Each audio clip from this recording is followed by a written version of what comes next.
गोकुलपुर नाम का गांव अपनी सादगी, सुंदरता और खुशहाली के लिए जाना जाता था। हर साल यहाँ बड़े धूमधाम से बसंत उत्सव मनाया जाता था। लेकिन उत्सव से ठीक एक दिन पहले आधी रात में गांव के मुखिया धर्मपाल के घर में रखी सदियों पुरानी काल घड़ी अचानक रुक गई। सुबह जब सूरज उगा, गांव वालों ने एक ऐसा दृश्य देखा जिसकी किसी ने कल्पना भी नहीं की थी। समय ठहर चुका था। दूध उबलते उबलते वहीं रुक गया था। पक्षी हवा में स्थिर हो गए थे। पेड़ की पत्तियां हवा में जमी हुई थी।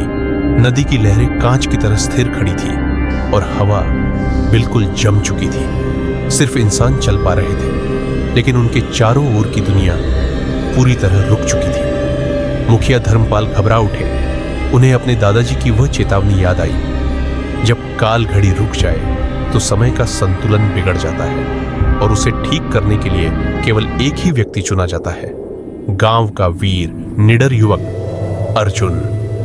धर्मपाल तुरंत अर्जुन के घर पहुंचे और बोले, अर्जुन, समय ठहर चुका है। हमें उत्तराखंड के काल पर्वत से समय का मोती लाना होगा। यही मोती घड़ी को फिर से चला सकता है। अर्जुन दृढ़ता से बोला, मुखिया जी, मैं अभी निकलता हूं। गोकुलपुर को इस अंधकार में नहीं छोड़ूंगा। अर्जुन अपने घोड़े पर बैठा और कठिन यात्रा शुरू की। उबड़ खाबड़ रास्ते, तेज हवाएं, पहाड़ी पगडंडियां। कई दिनों की यात्रा के बाद वह पहुंचा मायावन, रहस्यों और जादू से भरा हरे नीले धुंध का जंगल। जैसे ही वह जंगल के भीतर प्रवेश करता है, एक मीठी, सम्मोहित कर देने वाली सुगंध उसके चारों ओर फैल जाती है। अर्जुन को नींद आने लगती है। पलकें भारी होने लगती है। अचानक उसके सामने एक अद्भुत सुंदर स्त्री प्रकट होती है। उसके हाथ में सोने जैसा चमकता फल होता है। वह मधुर आवाज में कहती है, अर्जुन,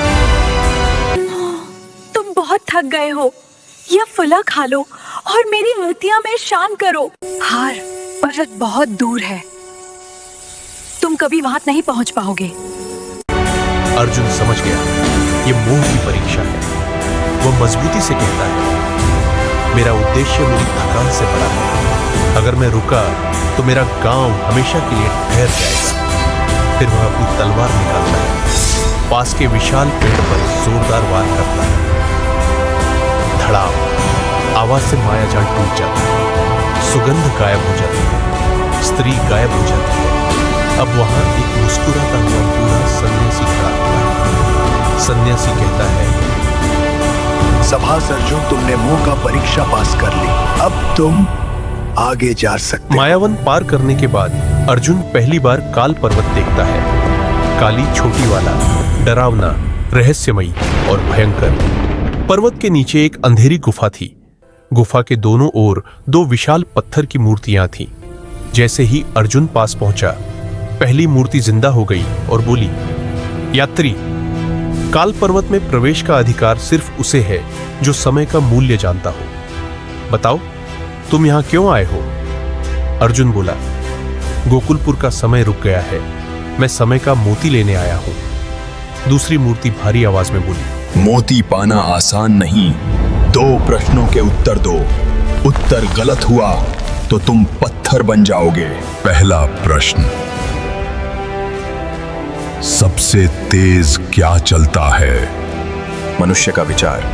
समय। दूसरा प्रश्न, सबसे धीमा क्या चलता है? अर्जुन ने गहरी सांस ली और कहा, समय का स्वयं का प्रवाह। उसे चलते कोई नहीं देखता, पर वो सब कुछ बदल देता है। मूर्तियों पर एक दिव्य चमक फैल गई। गुफा का दरवाजा धीरे धीरे खुल गया। अंदर जाओ वीर अर्जुन। अर्जुन गुफा में प्रवेश करता है।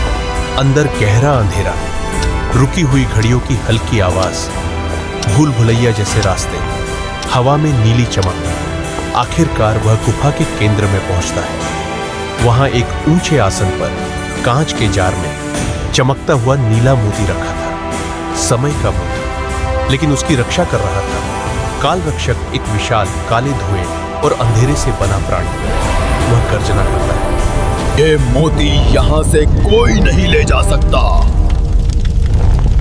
भाग जाओ मानव।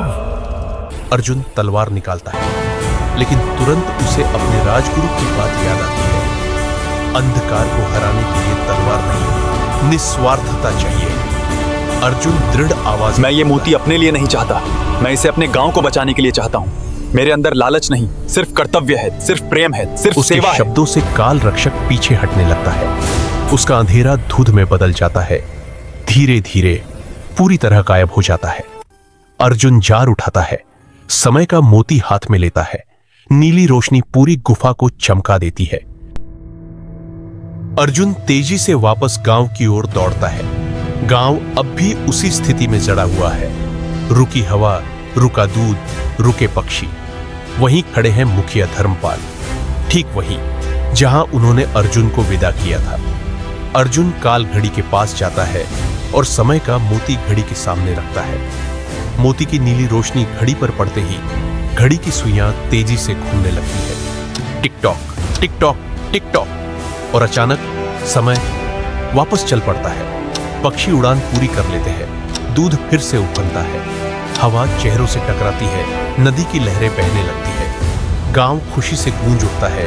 लोग चिल्लाते हैं, समय वापस आ गया, हमारा गांव बच गया। मुखिया अर्जुन को गले लगाकर कहते हैं, अर्जुन, तुम गोकुलपुर के सच्चे नायक हो। तुम्हारी निस्वार्थता ने समय को वापस ला दिया। उस रात पूरा गांव खुशी से झूम उठा।